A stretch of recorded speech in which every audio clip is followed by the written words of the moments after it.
وعلى آله الطيبين الطاهرين وأصحابه الأكرمين أجمعين وعلى من تبعهم بإحسان إلى يوم الدين أما بعد.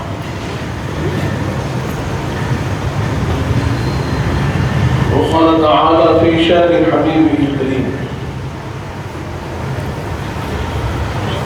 إن الله وملائكته يصلون على النبي يا أيها الذين آمنوا صلوا عليه وسلموا تسليما. اللهم صل على سيدنا محمد وعلى آل سيدنا محمد وبارك وسلم. برادران عزیز،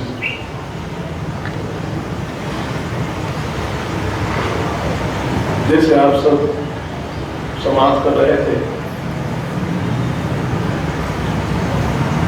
کہ ہم نے اس بات کو جاننے کی سعادت حاصل کی کہ اللہ تبارک و تعالیٰ نے ہمیں حکم دیا ہے کہ ہم حضور پاک صلی اللہ علیہ وآلہ وسلم کے اہل بیت، آپ کے گھر والے، آپ کے خلافت داروں سے محبت کریں. یہ حکم قرآن ہے. اسی طرح اللہ نے یہ بھی ہمیں سمجھا دیا کہ یہ جو حضور پاک کے اہل بیت اطہار ہیں، جو آپ کے خلافت دار ہیں، جو آپ کے رشتہ دار ہیں، اللہ نے ان کو پاک و صاف کر دیا. یہ مزکہ اور مصفہ نفوس قدسیات ہیں کہ ان سے زیادہ پاک امت میں اور کوئی نہیں. برادران عزیز، ہم نے اس بات کو بھی جانا کہ حضور پاک صلی اللہ علیہ وسلم کیسے اپنے اہل بیت اطہار سے محبت کیا کرتے تھے، اور کیسے حضور پاک صلی اللہ علیہ وسلم نے امت کو تعلیم دی کہ اے میرے امتی، اے میرے چاہنے والوں، میرے گھر والوں سے محبت کرو. ان سے محبت کرنا گویا حضور فرماتے ہیں مجھ سے محبت کرنا ہے، اور جو مجھ سے محبت کرتا ہے اللہ اس سے محبت کرتا ہے. برادران عزیز، ہم نے اس بات کو بھی جانا کہ اہل بیت اطہار میں خصوصیت کے ساتھ حضور پاک صلی اللہ علیہ وآلہ وسلم امام حسن، امام حسین علیہ السلام سے بے پناہ محبت کرتے تھے. اور جب صحابہ کرام نے پوچھا یا رسول اللہ، آپ کی اہل بیت میں سب سے زیادہ کس سے محبت کرتے ہیں، تو فرمایا کہ حسن و حسین علیہ السلام سے محبت کرتے ہیں. برادران عزیز، حضور پاک نے اس بات کو بھی واضح طور پر فرما دیا کہ لوگوں، یہ دونوں شہزادوں کی محبت میری محبت ہے، اور ان سے دشمنی، ان کو تکلیف دینا مجھے تکلیف دینا. حضور پاک نے واضح کر دیا. تو اب جو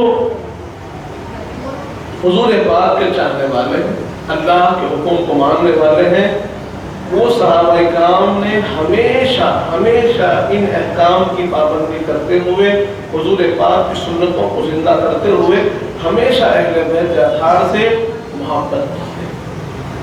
ہم نے جانا، ہم نے ان واقعات، ان روایات کو بھی سنا جہاں پر حضرت ابوبکر صدیق رضی اللہ عنہ، حضرت عمر فاروق رضی اللہ عنہ، حضرت بلال رضی اللہ عنہ، حضرت سلمان فارسی رضی اللہ عنہ، حضرت ابو ہریرہ رضی اللہ عنہ، حضرت عبداللہ بن مسعود رضی اللہ عنہ، حضرت عبداللہ بن عباس رضی اللہ عنہ، یہ تمام کے تمام صحابہ کرام.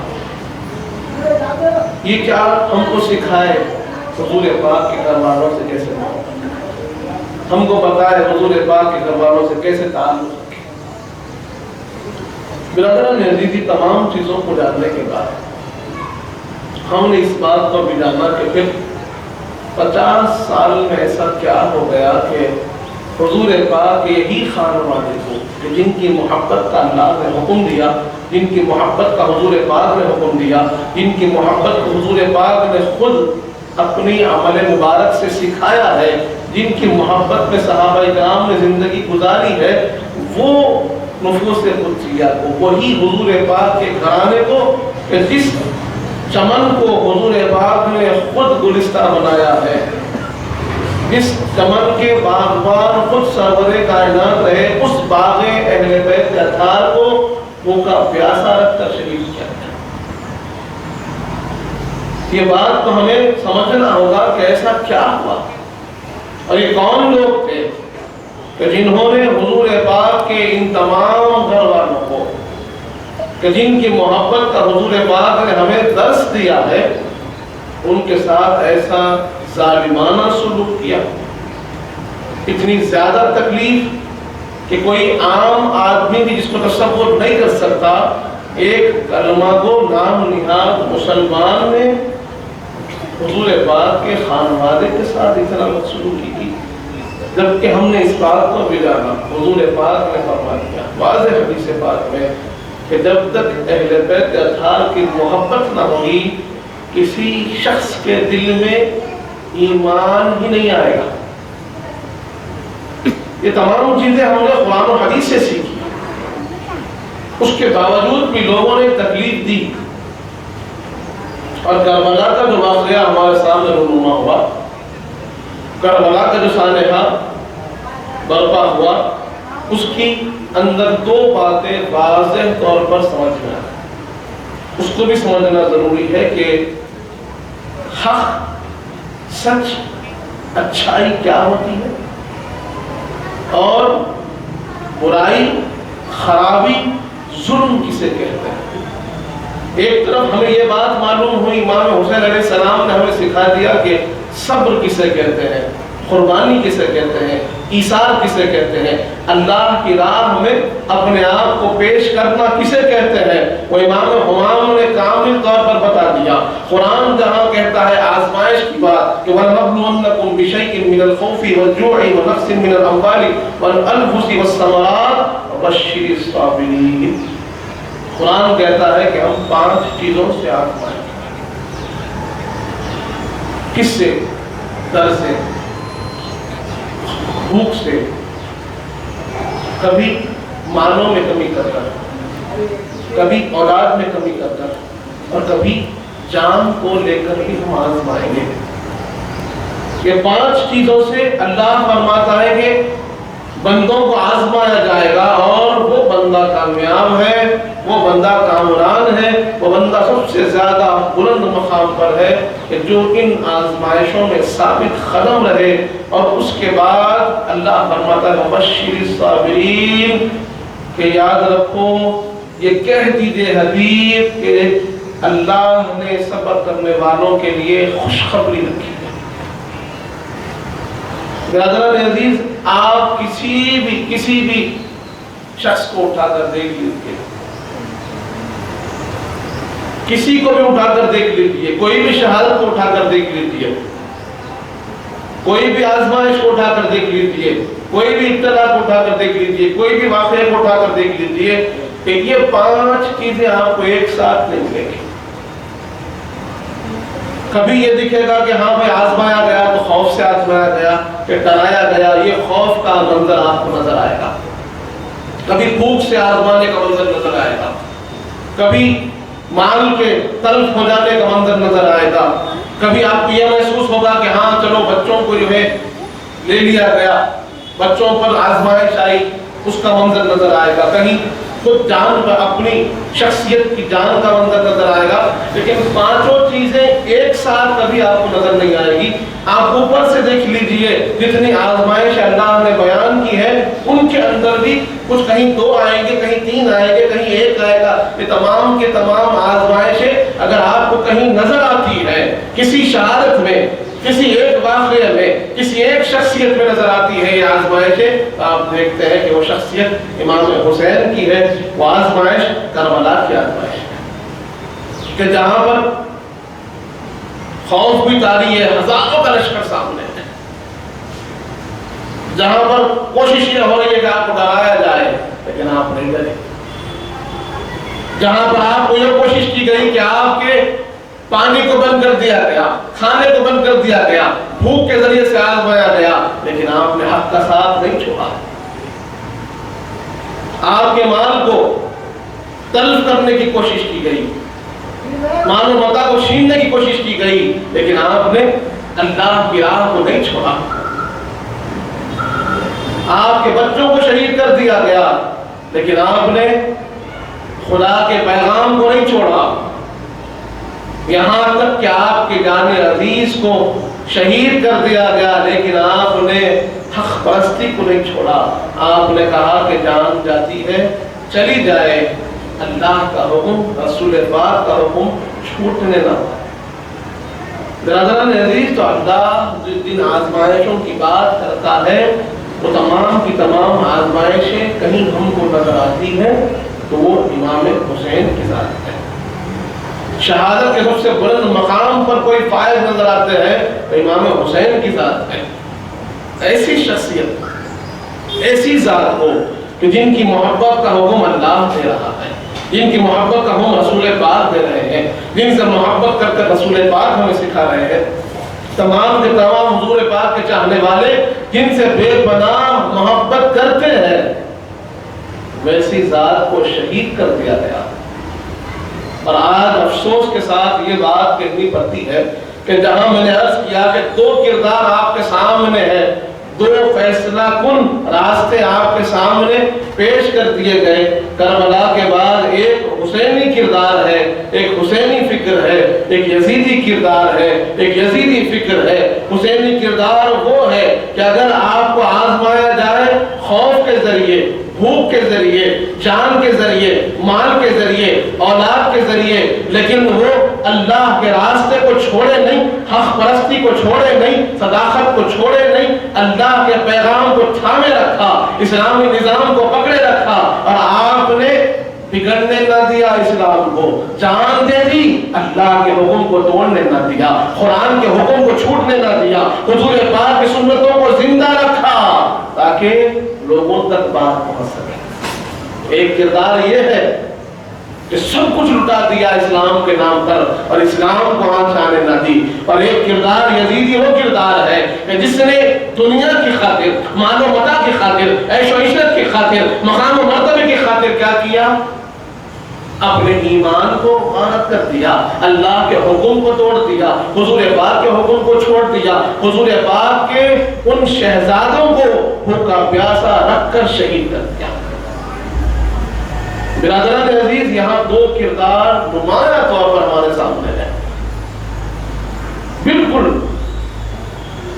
اور ہم جانتے ہیں اس بات کو کہ آج قریب 1400 برس سے زائد ہو گئے، 1400 برس سے زائد ہو چکے ہیں، اور آج بھی ہم دیکھتے ہیں کہ امام حسین کے محبت، آپ کا کردار، آپ کی شخصیت ہمارے سامنے ہے۔ ان کی محبت ہر ایک مومن کے دل میں جاگزین ہے۔ جب جب اللہ کا ذکر ہوتا ہے، قرآن مجید پڑھا جاتا ہے، تو پھر ان کی محبت کا درس ضرور دیا جاتا ہے۔ جب جب حضور پاک کی سیرت پڑھی جاتی ہے، ان کی محبت کا درس ضرور ملتا ہے۔ جب جب حضور پاک کے انداز زندگی کو دیکھا جاتا ہے، حیات بابا کا کچھ سنا جاتا ہے، تو پھر حضور پاک کی محبت کے انداز کو بھی جانا جاتا ہے۔ برادران عزیز، اللہ نے امام حسین کے ذکر کو باقی رکھا ہے، اور وہ جو ظالم تھا، آج اس کا کوئی نام و نشان نہیں۔ اور ایک بات آپ یہاں غور کر دیکھیں کہ کربلا سے پہلے یزید کون جانتا تھا؟ کوئی نہیں جانتا تھا۔ جب اس نے امام کے ساتھ گستاخی کی تو لوگ اس کو جاننے لگے، اس کے ظلم کو جاننے لگے۔ برادران عزیز، اس بات کو ہمیں سمجھنا ہوگا کہ یہ واقعہ، اس کا اثر کہاں تک ہے، کہاں تک اس کا اثر ہے۔ لوگ سمجھتے ہیں، آج لوگ کہتے ہیں کہ بھئی آپ یزید کو برا بھلا کیوں کہتے ہیں، اس کے خلاف بات کیوں کرتے ہیں، وجہ کیا ہے؟ اگر جب ہم سمجھائے ان کو کہ دیکھو کہ کسی آدمی کا کردار بھی تو دیکھو نا، آپ جب تعریف کر رہے ہیں اس کی، تو کس لیے تعریف کر رہے ہیں وہ بھی تو دیکھ لو، کہ ہم مذمت کر رہے ہیں تو کیوں کر رہے ہیں وہ بھی تو دیکھ لو، ہم اس کے خلاف بول رہے ہیں تو کیوں بول رہے ہیں وہ بھی دیکھ لو۔ اور جب اس کے کردار کے بارے میں بتایا جائے کہ وہ فاسق تھا، وہ فاجر تھا، وہ شرابی تھا، وہ اپنی رضائی ماؤں کے ساتھ نکاح کو حلال کرتا تھا، قرآن کے حکم کو توڑتا تھا، نماز کو چھوڑتا تھا، تمام کی تمام خرابیاں برائیاں اس کے اندر تھیں، اس کے بعد بھی کہنے والے کہتے ہیں کہ ٹھیک ہے یہ تو اس کا پرسنل میٹر ہے۔ یہاں پر اس بات کو میں سمجھانا چاہتا ہوں کہ جب تک اس کا معاملہ پرسنل تھا، جب تک اس کا فسق و فجور اس کی حد تک تھا، ہم نے نہیں پوچھا، ہم نے کبھی اس کے لیے اپنی زبان کو خراب نہیں کیا، لیکن جب اس کا یہ فسق و فجور، جب اس کی یہ ظالمانہ روش آگے بڑھتے بڑھتے حضور پاک کے خانوادے تک پہنچی ہے تو یہ اس کا سب سے بڑا گناہ تھا، اور اس کا اثر ہر ایک کے ایمان کے ساتھ جڑا ہوا ہے، کیونکہ حضور پاک کے خانوادے کی محبت یہ ہر مومن کے ایمان کا حصہ ہے، اور جب تک اہل بیت اطہار کی محبت نہیں، ایمان نہیں، اور جب ان کے ساتھ تکلیف ہو تو جس کے دل میں ایمان ہوگا، اہل بیت کی محبت ہوگی، اس کے دل میں تکلیف ہوگی، اور وہ ضرور کہے گا، وہ ضرور کہے گا کہ یزید ظالم تھا، فاسق تھا، فاجر تھا، اور سب سے بڑا اس کا گناہ یہ تھا کہ اس نے حضور پاک کے شہزادے کو شہید کیا، ان تمام گناہوں سے بڑھ کر، کیونکہ یہ تمام کا کوئی بنیاد ہے تو وہ عمل ہے، لیکن یہ جو اہل بیت اطہار کی محبت کی بنیاد ہے وہ ایمان ہے۔ برادران عزیز، اس کے بعد آپ دیکھتے ہیں ایک تو یہ گناہ کہ جہاں پر اللہ نے قرآن میں فرما دیا ان الذین یؤذون اللہ ورسولہ لعنہم اللہ فی الدنیا والآخرہ، یقیناً وہ لوگ جو اللہ کو تکلیف دے، رسول پاک کو تکلیف دے، دنیا اور آخرت میں ان پر لعنت ہے اللہ کی، اور ان کے لیے اللہ نے ایک ذلت آمیز عذاب تیار رکھا ہے۔ قرآن کا فیصلہ ہے کہ جو رسول پاک کو تکلیف دیتا ہے اس پر اللہ کا عذاب ہے، جو اللہ کو تکلیف دیتا ہے اس پر اللہ کا عذاب ہے۔ اور اس کے بعد آپ یہ بات کو جان لیجئے کہ جہاں پر اللہ نے رسول پاک کی تکلیف کا ذکر کیا ہے، وہیں پر حضور پاک فرماتے ہیں کہ جو میرے شہزادوں کو تکلیف دے مجھے تکلیف دے رہا ہے، جو ان کو اذیت دے وہ مجھے اذیت دے رہا ہے، جو ان کے ساتھ کوئی برا سلوک کرے تو میں اس سے دشمنی کا اعلان کرتا ہوں۔ حدیث پاک کے واضح الفاظ ہیں، قرآن کہتا ہے کہ جو حضور پاک کو تکلیف دے وہ اللہ کو تکلیف دے رہا ہے، اور حضور فرماتے ہیں جو میرے گھر والوں کو تکلیف دے وہ مجھے تکلیف دے رہا ہے۔ برادران عزیز، تو یہ جو کربلا میں تکلیف ہوئی ہے یہ صرف امام حسین کی تکلیف نہیں تھی، یہ سرور کائنات کی تکلیف تھی، یہ حضور پاک کی تکلیف تھی، اور ہم جانتے ہیں احادیث ہمارے سامنے ہیں، بی بی ام سلمہ رضی اللہ عنہا ہمیں بیان فرما رہی ہے، حضرت عبداللہ ابن عباس رضی اللہ عنہما ہمیں بیان کر رہے ہیں کہ یہ بات کو جان لو کہ ہم نے دیکھا حضور پاک کو خواب میں کہ آپ کے ہاتھ میں ایک خون کی شیشی تھی، خون کا شیشہ تھا، بال یا زلف بکھرے ہوئے، آپ کی ریش مبارک میں ساری مٹی پڑی ہوئی، ہم نے خواب میں دیکھا تو ہم نے عرض کیا یا رسول اللہ ہم کیا منظر دیکھ رہے ہیں، آج کیا ہو گیا ہے؟ حضور پاک نے کہا تم کو معلوم نہیں آج میرا بیٹا حسین شہید ہو گیا۔ یہ تکلیف سرور کائنات کو پہنچی، اور ہم ان کے غلام کیا حضور پاک کی تکلیف کو محسوس نہیں کریں؟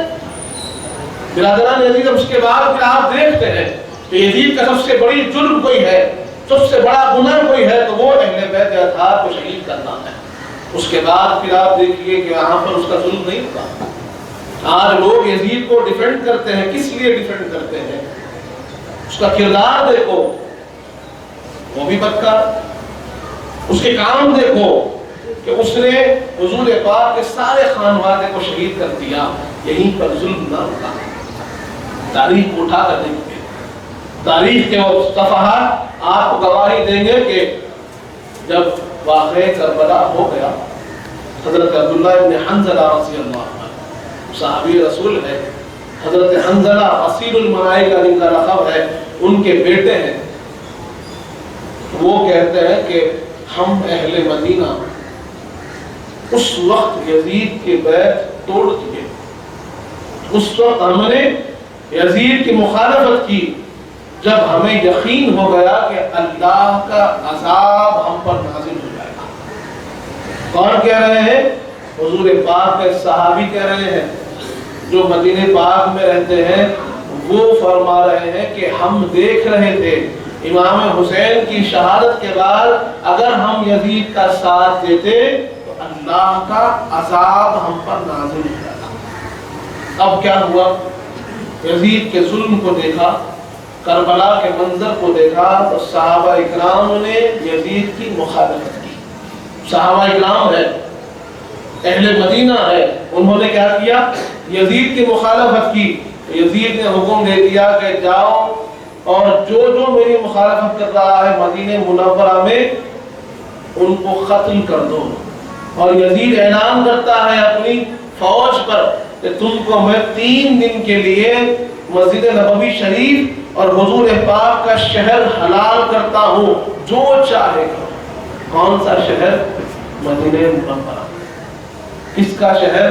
حضور پاک صلی اللہ علیہ وآلہ وسلم کا شہر، کہ اس شہر کو اپنی فوج پر حلال کر دیتا ہے اور کہتا ہے کہ جو چاہے کرو۔ اب کیا کیا یزید کی فوج نے؟ حضور پاک کے سب سے چہیتے شہر کو تباہ و تاراج کر دیا، 700 صحابہ کو شہید کر دیا۔ کتنے؟ 700 صحابہ، حضور پاک کے صحابہ 700 صحابہ شہید کر دیے گئے، 10,000 تابعین شہید کر دیے گئے۔ مدینہ منورہ میں کئی صحابیات کی عصمت ریزی ہوئی۔ 3 دن تک مدینہ منورہ میں ایک ایسا ظلم برپا کیا گیا کہ جس کو واقعہ حرہ کہا جاتا ہے، اور یہ بتایا جاتا ہے کہ مسجد نبوی شریف جہاں پر نماز ہوتی تھی اس منبر کے پاس یزیدیوں نے اپنے گھوڑے اپنے اونٹ باندھ دیے، اور حضور پاک کی مسجد میں 3 دن تک نماز نہیں ہے، اور وہ منبر پاک، وہ جگہ جس کو حضور پاک نے ریاض الجنہ کہا، جنت کا باغ کہا، وہاں پر گھوڑوں کو باندھ دیا گیا، اونٹوں کو باندھ دیا گیا اور صحابہ اکرام کو شہید کر دیا گیا۔ جبکہ حضور پاک فرماتے ہیں کہ جس نے اہل مدینہ کو تکلیف دی، اللہ تبارک و تعالی قیامت کے دن اس کو ایسے پگھلا دے گا جیسے آگ کے اندر لکڑی جل جاتی ہے۔ جیسے آپ دیکھتے ہیں کہ پانی میں اگر نمک کو ملا دیا جائے تو کیسے گھل جاتا ہے، کیسے پگھل جاتا ہے، اللہ جہنم میں اس کو ویسے پگھلا دے گا جو اہل مدینہ کو تکلیف دے۔ کتنی تکلیف ہے، یہ کردار ہے۔ ادھر حضور پاک کے شہزادوں کو شہید کر دیا، ادھر حضور پاک کے گھر، حضور پاک کے شہر کو، حضور پاک کے صحابہ اکرام کو، حضور پاک کے شہر والوں کو تباہ و تاراج کر دیا۔ برادران عزیز، اب اس کے بعد بھی دل میں ابھی بات ختم نہیں ہوئی، ابھی ظلم ختم نہیں ہوا۔ حضور پاک کا گھر شہید کر دیا گیا، حضور پاک کا شہر تباہ کر دیا گیا، حضور پاک کے اہل مدینہ جو حضور پاک کے شہر والے ہیں، جن کے لیے حضور پاک فرماتے ہیں کہ سب سے پہلے کسی کی شفاعت کروں گا تو مدینے والوں کی شفاعت کروں گا، سب سے پہلے میرے ساتھ اٹھیں گے کوئی تو مدینے والے اٹھیں گے، سب سے زیادہ کسی سے میں محبت کرتا ہوں تو میرے شہر مدینہ سے محبت کرتا ہوں، وہ شہر کو تباہ و تاراج کر دیا گیا۔ اور اس کے بعد بھی دل نہ بھرا۔ عبداللہ بن زبیر جو مکے میں تھے، انہوں نے جب یزید کی مخالفت کی، یہ بھی صحابی رسول ہے، حضرت زبیر بن عوام کے بیٹے ہیں، جب انہوں نے یزید کی مخالفت کی تو یزید نے حکم دیا کہ جاؤ مکے پر چڑھائی کر دو۔ یزیدی فوج نکل کر مکے کو گئی، اللہ کا گھر بیت اللہ، کعبۃ اللہ شریف اس شہر میں ہے، اس شہر پر حملہ کر دیا گیا۔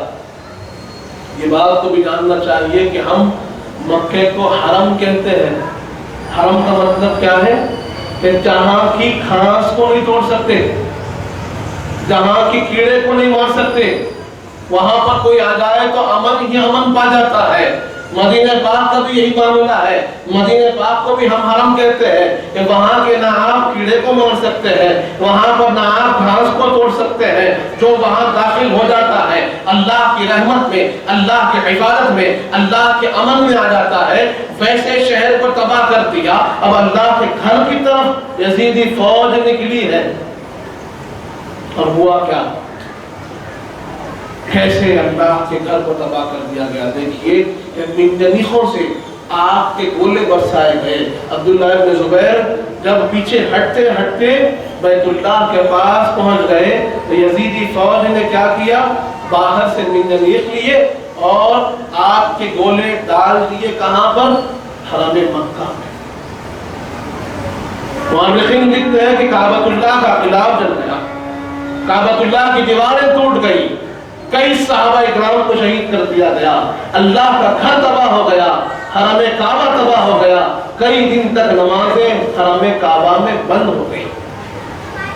یہ کردار ہے یزیدی کردار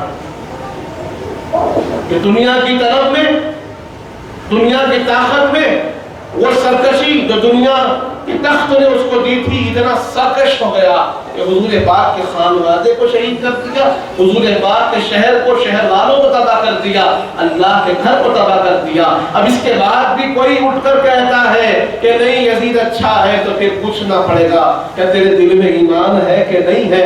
تو مسلمان ہے کہ نہیں ہے؟ تو اللہ کا ماننے والا ہے کہ نہیں ہے؟ تو رسول پاک کا چاہنے والا ہے کہ نہیں ہے؟ ارے وہ شخص جس نے اللہ کے گھر کو تباہ کر دیا، تجھے اس سے محبت ہے؟ وہ شخص جس نے رسول پاک کے خانوادے کو شہید کر دیا، تجھے اس سے محبت ہے؟ وہ شخص جس نے رسول پاک کے شہر کو، شہر والوں کو، 700 صحابہ کو، 10,000 تابعین کو شہید کر دیا، تباہ و تاراج کر دیا، تجھے اس سے محبت ہے؟ تو بتا پھر کیا تیرے دل میں ایمان ہے؟ برادران عزیز، سوچنا ہوگا کس یزیدی کردار کی لوگ بات کر رہے ہیں۔ اسی لیے تو اللہ نے اور رسول پاک نے یہ معیار بنا دیا کہ اگر کسی کے ایمان کو جانچنا ہے، ان کے سامنے مولا علی کا ذکر کر کر دیکھو، اہل بیت اطہار کی محبت کی بات کر کر دیکھو، معلوم ہو جائے گا کہ دل میں ایمان ہے کہ نہیں ہے۔ اور جس کے دل میں ایمان ہوگا وہ کبھی اللہ کے حکم کے خلاف نہیں جائے گا، کبھی رسول پاک کی محبت کو نہیں چھوڑے گا، کبھی اہل بیت اطہار کے دامن کو نہیں چھوڑے گا۔ اگر جو آج یزید کی بات کر رہے ہیں، ان سے پوچھنا پڑے گا کہ کیوں محبت کرتے ہو، کیوں محبت کرتے ہو اس شخص سے جس نے اللہ کے گھر کو توڑا، رسول پاک کے شہر کو توڑا، اور جس نے رسول پاک کے گھر کو بھی نہیں چھوڑا۔ برادران عزیز، ہمیں سوچنا ہوگا کس فکر کی طرف جا رہے ہیں۔ ہم نے جان لیا دو فکریں ہمارے سامنے ہیں، یزیدی انجام بھی ہمارے سامنے ہے، ہم نے سنا ہے یزیدی انجام کیا رہا، لیکن آج یہاں اپنی بات کو روکتا ہوں، اس بات کو ہمیں غور کرنے کی ضرورت ہے کہ دو فکریں ہمارے سامنے ہیں، ایک فکر حسینی ہے، ایک فکر یزیدی ہے۔ ایک وہ حسین جنہوں نے اسلام کو بچانے کے لیے، اسلام کی سربلندی کے لیے، قرآن کے احکام کو سمجھانے کے لیے، قرآنی سنتوں کو، قرآن کے آیات کو بچانے کے لیے آپ نے کیا کر دیا؟ اپنا گھر لٹا دیا، اولاد لٹا دی، خود بھی کٹ گئے۔ کس کے لیے؟ تاکہ اسلام باقی رہے، حضور پاک کی سنتیں باقی رہی، حضور پاک کا جو کردار، جو اخلاق، جو سیرت ہے وہ ہم تک پہنچے اور اسلامی نظام میں کوئی فرق نہ رہے۔ اس لیے آپ نے کیا کیا؟ اب سب کچھ لٹا دیا۔ اور ایک وہ یزید ہے جس کو نہ اسلام کی پرواہ رہی، نہ اللہ کے گھر کی پرواہ رہی، نہ رسول پاک کی پرواہ رہی، نہ رسول پاک کے گھر کی پرواہ رہی، نہ اہل بیت اطہار کی پرواہ رہی، نہ صحابہ اکرام کی پرواہ رہی، نہ مدینہ پاک کی پرواہ رہی، سب کو تباہ کر دیا۔ کس فکر کی طرف جانا چاہتے ہیں؟ ہماری زندگی میں کون سی فکر ہونی چاہیے؟ اس کو اپنانے کی ضرورت ہے، وہ حسینی فکر ہے۔ جو کامیابی کی دلیل ہے وہ حسینی فکر ہے۔ اس کو تھامنے کے بعد، اس فکر کو اپنانے کے بعد اللہ اور رسول ملتے ہیں، وہ حسینی فکر ہے۔ برادران عزیز، یہ ہماری ذمہ داری ہے کہ ہم اپنے بچوں کو سکھائیں صحیح کیا ہے، غلط کیا ہے، اللہ کیا چاہتا ہے، شیطان کیا چاہتا ہے۔ برادران عزیز، یہ ہمارے لیے درس ہے ہمارے لیے۔ اور جب بھی ہم پریشان ہوتے ہیں، یہاں ایک بات عرض کر دوں، بہت سے لوگ پریشان ہوتے ہیں، بہت سے لوگ پریشان ہوتے ہیں، اور ہم نے جانا کہ قرآن مجید بتاتا ہے کہ آدمی کو آزمایا جاتا ہے 5 چیزوں سے، کبھی خوف سے، ڈر سے آزمایا جاتا ہے، کبھی بھوک سے آزمایا جاتا ہے، کبھی مال کے تلف ہو جانے سے، مال کے ہلاک ہو جانے سے آزمایا جاتا ہے، کبھی اولاد کے چلے جانے سے آزمایا جاتا ہے، اور کبھی جانوں کے چلے جانے سے آزمایا جاتا ہے۔ یہ 5 آزمائشیں بندے کو کہیں نہ کہیں زندگی میں پڑ ہی جاتی ہے، مل ہی جاتی ہے، لیکن یہ بات یاد رکھیں، کبھی ان آزمائشوں میں آدمی مبتلا ہو جائے، کبھی پریشانی کوئی اس کو تھام لے، لاحق ہو جائے، اور وہ پریشان ہو کر سوچنے لگے کیا کروں، کیسے اٹھاؤں، اتنا پریشانی میں کیسے اٹھا سکتا ہوں، اتنی بڑی آزمائش میں کیسے برداشت کر سکتا ہوں، تو پھر پلٹ کر امام حسین کی طرف دیکھ لیجئے کہ ہمیں شاید ایک آزمائش کبھی لگ جائے، یا ان کے صدقے میں اللہ ہر آزمائش کو دور کر دے۔ کبھی پریشان ہو تو ان کی طرف نظر اٹھا لینا، دیکھ لینا کہ ہر آزمائش میں وہ کیسے صبر سے رہے، ہر آزمائش میں وہ کیسے کامیاب ہوئے۔ اللہ کے لیے، رسول پاک کے لیے انہوں نے کبھی صبر کا دامن نہیں چھوڑا۔ برادران عزیز، جب ہم ان سے وابستہ ہو جائیں گے تو یقیناً اللہ ان کے صدقے میں ہمیں ہر ایک پریشانی، ہر ایک آزمائش سے دور رکھے گا، ہمیشہ امن میں رکھے گا، سکون میں رکھے گا، دعاؤں میں رکھے گا، رحمت میں رکھے گا۔ اللہ ہم پر اپنا فضل و کرم نازل کرتا رہے گا جب تک ہم اہل بیت اطہار سے، رسول پاک سے اپنے آپ کو جوڑے رکھیں۔ اس بات کو ہمیں سمجھنا ہوگا، کامیابی کے ذرائع میں بہت بڑا ذریعہ ہے اللہ کی محبت، رسول پاک کی محبت، اہل بیت اطہار کی محبت۔ اس کو اپنے اندر اپنانے کی ضرورت ہے۔ اللہ تعالیٰ سے دعا ہے مالک جب تک زندہ رکھ، سلام پر رکھ، موت ایمان پر دے، وقت رضا حضور پاک صلی اللہ علیہ وسلم کا دیدار نصیب فرما، انہیں پر صالح متقیوں پر اعتبار بنا، ہمارے گناہوں کو معاف فرما، ہمارے گناہوں کو نیکیوں سے تفریق کر دے مالک۔ ہم میں جو پریشان حال ہیں ان کی پریشانیوں کو دور فرما، ہم میں جو بیمار ہیں انہیں شفاء کامل عطا فرما، ہم میں جو مخروض ہیں ان کے خطوں کو عطا فرما، جو بچیاں بیٹھی ہوئی ہیں ان کا نصیب نیک فرما، ان کی شادیاں ہو چکی ہیں ان کی زندگیوں میں خوشی عطا فرما، جو کچھ کہے ہیں، جو کچھ سنے ہیں اس پر عمل کرنے کی توفیق عطا فرما۔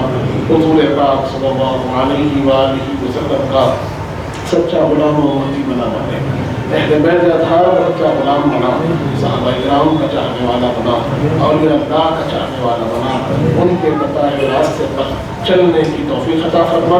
وصلی اللہ تعالی علی خیر خلقہ سیدنا محمد وعلی آلہ وصحبہ وسلم، والحمد للہ۔